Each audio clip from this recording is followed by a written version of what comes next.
The sitting MP not allowed to speak in Parliament, disqualified without a chance to appeal. What does this say about our democratic institutions? That's the big question. But Mr. Tharoor, the fact is we are unfortunately in a place where we have political parties where the policy really seems to be take no prisoners, all gloves are off. What do you do when you're then pushed up against a wall in this? Because what is the Congress going to do? What if the Election Commission announces a special election for the Wayanad seat?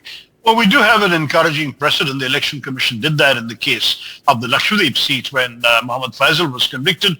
He went to the High Court, got a stay of conviction, and 2 days before the by-election would have taken place, the Election Commission countermanded it. So even if the Election Commission acts with unseemly haste, as the Lok Sabha secretariat seemed to have done on a Friday, within 24 hours of this judgment, on a Friday afternoon, we see this disqualification being announced, when everyone knew an appeal was in process and the weekend was looming ahead, and nothing really would have been operative till Monday anyway.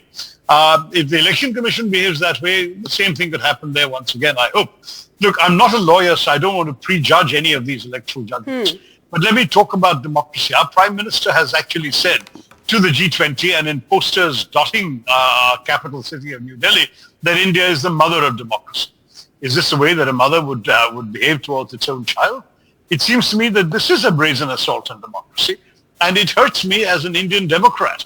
I have certainly spoken with utmost respect of my political opponents throughout my 14 years in politics, and I intend to continue doing that. To my mind, when I saw that video of Atal Bihari Vajpayee speaking of how Jawaharlal Nehru had treated him, and even though he was a ferocious opponent to the Prime Minister, and actually told him, young man, you will be Prime Minister one day, or how Rajiv Gandhi had included him in a delegation to the United Nations General Assembly in New York, just so he could avail of some medical treatment, which in those days was not available in India. That, to my mind, was the kind of mutual respect that characterized our democracy. And that was the kind of way in which the conventions and practices of our democracy function.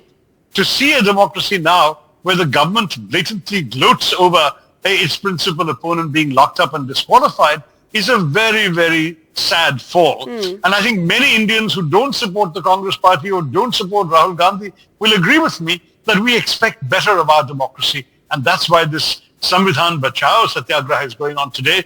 We are conducting a Satyagraha precisely because these values must not be lost. They're far more important values than any individual politician, any individual leader, or frankly, any individual Prime Minister.